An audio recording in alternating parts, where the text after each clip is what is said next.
Oi, gente! Hoje eu falo sobre pilares narrativos, a construção do eu e da nação na prosa de 8 romancistas brasileiras, da pesquisadora Débora Ferreira. Esse livro foi publicado em 2004 pela editora Mulheres, então também entra nesse meu projeto de apresentar para vocês os livros publicados por essa editora. E nessa obra, a Débora tem por objetivo investigar a construção da identidade nacional brasileira na literatura escrita por mulheres no século XX, a partir de então de uma perspectiva de gênero, né? Então, como se deu a construção ficcional dessa ideia de brasilidade, da condição da mulher brasileira sob um recorte de gênero. E o foco dela, então, é na maneira como algumas das prosistas brasileiras construíram essa noção de Brasil na sua ficção e explorar por meio da escolha aí de elementos narrativos, né? O narrador, o protagonista, o enredo, a buscar saber ou explorar ou analisar a forma como essas autoras recriaram para si uma noção de pátria, de Brasil, e de mulher brasileira, e de nacionalidade, e de brasilidade, com características definidas por uma ótica aí, da mulher, uma perspectiva de vivência de mulher, de escritora mulher. E para isso ela vai selecionar um corpus, e ela diz que buscou essa seleção com base em uma multiplicidade de raças, de origem regional, de idade, de classe social, de entrada ou não da autora no cânone, de nível de legitimação da autora no cânone. Então ela buscou formar um corpus múltiplo em diversos aspectos a partir das autoras selecionadas. E também ela fez um recorte temporal. Ela vai escolher obras publicadas nas décadas de 20 e 30 e 60 e 70. Então são duas partes do livro. As 4 obras publicadas nas décadas de 20 e 30, 4 publicadas nas décadas de 60 e 70, porque ela vê que esses são 2 períodos aí de bastante transformação no país, bastante efervescência, seja cultural, seja política. Já na introdução ela diz que a seleção, o resultado final dessa seleção foi menos múltiplo do que ela esperava.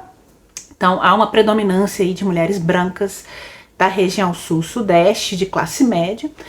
Mas a gente vai ver quais são as autoras abordadas e as obras abordadas quando eu falar de cada uma delas nas partes 1 e 2 do livro. Então o foco da Débora é na maneira como algumas prosistas brasileiras construíram a noção de Brasil, construíram a noção de feminilidade brasileira, de brasilidade, de pátria brasileira em suas ficções e, em específico, explorar a forma como, por meio de escolha de elementos narrativos, como narrador, protagonista, enredo, essas autoras recriaram para si uma noção de identidade nacional, de Brasil, de identidade de mulher brasileira, com características que são definidas e que são específicas por sua perspectiva como escritoras mulheres, por sua ótica de mulher. E a hipótese dela é de que esses romances escritos por mulheres, que são representados nesse corpus de 8 obras, os romances escritos por mulheres na década de 20 brasileiras refletem uma concepção de brasilidade, uma concepção de Brasil e de condição de mulher brasileira, do status de mulher brasileira, que é peculiar por esse recorte de gênero, que é peculiar ao gênero da autora, e por isso seria uma perspectiva importante de pesquisa, de introdução na construção da literatura brasileira, da identidade literária brasileira e do cânone, eventualmente do cânone brasileiro. Então, como se deu a construção ficcional dessa ideia de brasilidade, de condição brasileira da mulher sob esse recorte de gênero. Além disso, ela vai analisar o protagonismo feminino, tanto literário como político, enfim, nessa articulação de ideias sobre identidade nacional e nação no século XX, tá? Tem esse recorte temporal também, o século XX, a gente não tá falando de identidade, construção de identidade nacional, por exemplo, no século XIX, isso seria outra pesquisa. Então ela tá com foco na construção da identidade nacional brasileira no século XX e, mais específico ainda, obras publicadas nas décadas de 20, 30, 60 e 70. E com isso ela vai acabar, por meio da escolha desse corpus, traçar uma espécie de genealogia literária moderna, né, do século XX, com continuidades, fraturas, diferenças, conflitos, oposições, mas uma genealogia literária brasileira. É isso que ela tenta construir aqui. e analisar a forma como essas obras contribuíram, então, para a construção da nossa noção de país, de história literária, de brasilidade, especialmente identidade brasileira feminina, e como essas obras reformulam ou não, ou entram em conflito ou não, com um conceito de brasilidade, ou com um conceito de Brasil, de identidade nacional, um conceito de mulher brasileira, formulado por obras escritas por homens, né? E como que elas reformulam, então, esse conceito de identidade nacional, ou complementam, enfim, ou entram em conflito com conceitos formulados por obras escritas por homens. Esse processo de identificação da Constituição Nacional é também um processo de releitura da construção da identidade nacional brasileira, e vai colocar, então, em destaque o que ficou latente, ou as lacunas, ou o que ficou em plano secundário na construção de identidade nacional por nós conhecida por meio de obras escritas por homens. Então tá buscando o que está latente, o que está em conflito, qual a lacuna na construção dessa identidade, especialmente na identidade da mulher brasileira, tal como empreendida por obras já canonizadas de autores homens, né? Então, colocar essa comparação, né? Qual é a construção da identidade sob uma perspectiva de gênero e a diferença que há, eventualmente, entre escritores homens e escritoras mulheres falando de nação e condição da mulher brasileira, como essa condição é tratada de forma diferente, e o que isso pode dizer sobre o cânone, né? Sobre a condição do cânone como um elemento que constrói a identidade nacional. E como que esses aspectos, essas obras, esses elementos literários dialogam com outros aspectos, né? Aspectos sociais, aspectos históricos, aspectos políticos do período em que essas obras foram escritas e publicadas. Essa é a ideia geral aí, da pesquisa da Débora. No primeiro capítulo ela vai fazer uma introdução, obviamente, teórica, e vem trazer esse conceito de nação como uma comunidade política imaginada e discutir em que medida as obras literárias, a produção literária atua na construção desse imaginário em torno da ideia de nação, de identidade nacional, e o que a lacuna feminina, a lacuna de obras escritas por mulheres tem a dizer sobre esse processo de construção de identidade nacional, né? Representa para esse processo de construção de identidade nacional, e não só a identidade em geral nacional, mas a identidade da mulher brasileira. E o que isso representa para um processo mais amplo de canonização das obras, né? O que está por trás de eventuais decisões ideológicas que compõem esse processo de canonização, e a relação desse processo de canonização com a construção de uma identidade literária, identidade nacional. É isso que a ideia geral da Débora. Tá, na segunda parte, ela vai explorar, então, 4 obras que ela selecionou, que foram publicadas aí entre os anos de 20 e 30. A primeira delas é Virgindade Inútil, da Hercília Nogueira Cobra. Nós temos uma edição de 1927. Há uma certa controvérsia. Rubem Cobra afirma que essa novela teria sido publicada em 1922, antes mesmo do ensaio da Hercília Virgindade Anti-Higiênica, enfim. Mas a edição que a gente tem datada, né, porque há edições não datadas, é de 1927. Então, Virgindade Inútil é uma das obras abordadas pela Débora, é por isso que eu vou falar desse livro aqui, porque Virgindade Inútil é a nossa leitura conjunta agora do mês de abril. Vamos fazer um encontro para discutir esse livro no dia 28 de abril, que é um domingo. E a Débora vai ver nesse livro um feminismo brasileiro, um certo anarquismo brasileiro, então a representação de um feminismo brasileiro. E ela vem dizer que a Hercília vai inverter o discurso fanista da época, né? A visão da Hercília de Brasil nessa época é totalmente pessimista. Ela vai fazer, nessa novela Virgindade Inútil, ela vai criar esse país Bocolândia, que representa o Brasil, né? E nesse país tomado pela corrupção, pelo analfabetismo, pela hipocrisia, pela submissão da mulher tratada como um bibelô, uma flor de estufa, né, como diz a Hercília.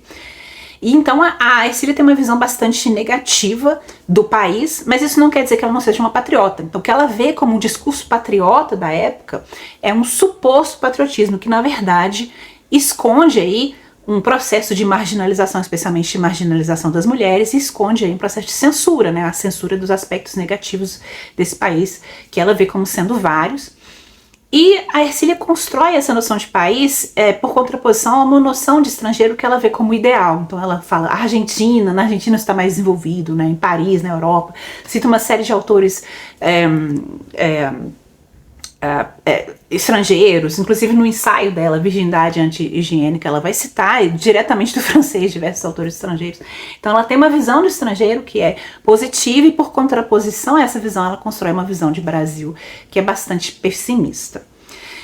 Outro romance analisado pela Débora é o Sua Excelência, a Presidente da República no ano de 2500, que é da Adalzira Bittencourt, que aí já tem um aspecto racista, eugenista, né, um aspecto fascista. É um livro que apresenta um momento em que as mulheres ocupam posições de poder, mas isso representa a adoção de coordenadas totalitárias, e esse papel público exercido pelas mulheres é uma extensão, uma radicalização do seu papel materno, do seu papel doméstico, especialmente do papel da mulher como transmissora dessa ideologia que tem traços totalitários, que tem traços fascistas. Então é uma redefinição da noção de país, de noção com essas coordenadas totalitárias.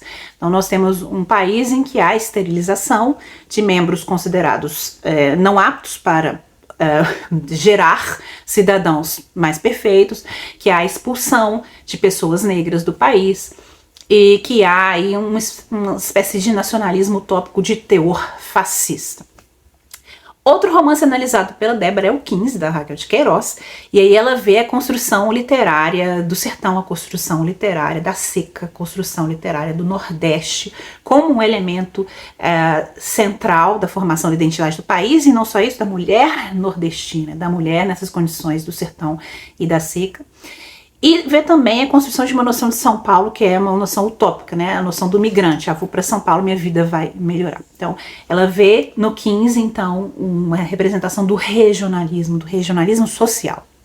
E, por fim, ela vai analisar Parque Industrial da Pagu, que já tem uma construção de São Paulo que é diferente, né? São Paulo como um espaço não utópico, mas um espaço de exploração social. E aí, em Parque Industrial, há a exploração da posição periférica do país. Então, uma noção de nação como um país periférico, um país dominado, e também uma noção de classe, né? Dominado por classes sociais de teor quase feudal, e classes sociais que são entre si fragmentadas. Não há uma homogeneidade sequer dentro de uma só classe social, e o que a Pagu também trabalha é uma opressão dentro de uma mesma classe social com base em outros fatores, né?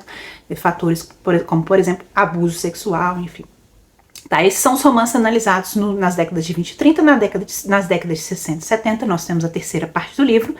E o primeiro livro analisado é Quarto de Despejo, da Carolina Maria de Jesus, em que ela vem trazer a noção de favela e a noção de catadora de lixo como centrais na construção da identidade brasileira, e a diferença entre a sala de visitas, algo que você quer mostrar para os outros, e o quarto de despejo, aquilo que você quer esconder, né? A favela, aquilo que você quer esconder, e a rua, aquilo que você quer mostrar. Então, trazer esses espaços invisibilizados como elementos da construção da identidade nacional, e não só isso, né? Um livro no qual a fome em si mesma é um personagem. Então a construção literária da fome como um elemento da identidade nacional e da condição da mulher brasileira.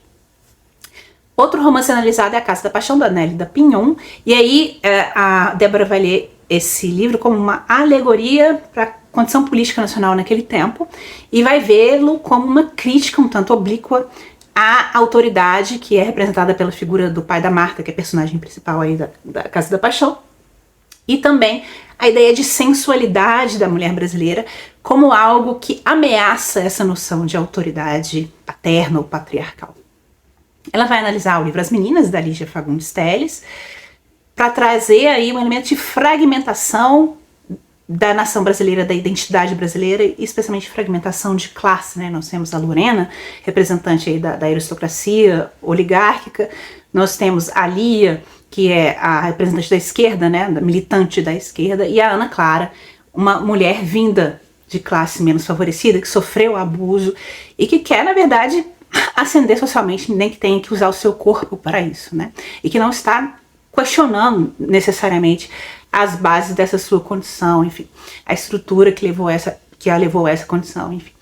Então, para a Débora, as meninas representam então esse fator de fragmentação, especialmente fragmentação em classe social e fragmentação em diferentes perspectivas da noção da identidade nacional. E por fim, ela vem analisar A Hora da Estrela, da Clarice Lispector, em que ela vai ver a figura da invisibilidade, da exclusão da mulher, e que ela vai ver aí trabalhada a condição da mulher brasileira migrante, a condição da mulher brasileira de classe social inferior, e a condição da mulher brasileira invisível para o resto da sociedade. Então, assim, esses são os elementos que ela vem trazer.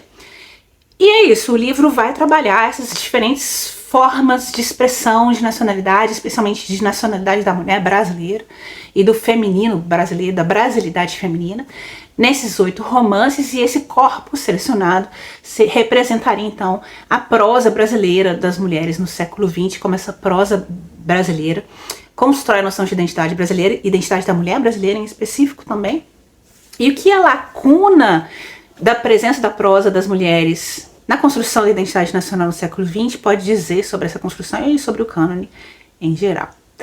É isso. Espero que tenham se interessado aí por esse debate, né, da construção nacional, que tem a ver com o nosso tema aí de construção da historiografia literária brasileira, e também um tema um pouco maior de inserção das mulheres ou silenciamento das mulheres no cânone. E também vem tratar de uma leitura aí da novela Virgindade Inútil, que é a nossa leitura conjunta. É isso, e eu volto com o próximo livro, próxima discussão. Tchau!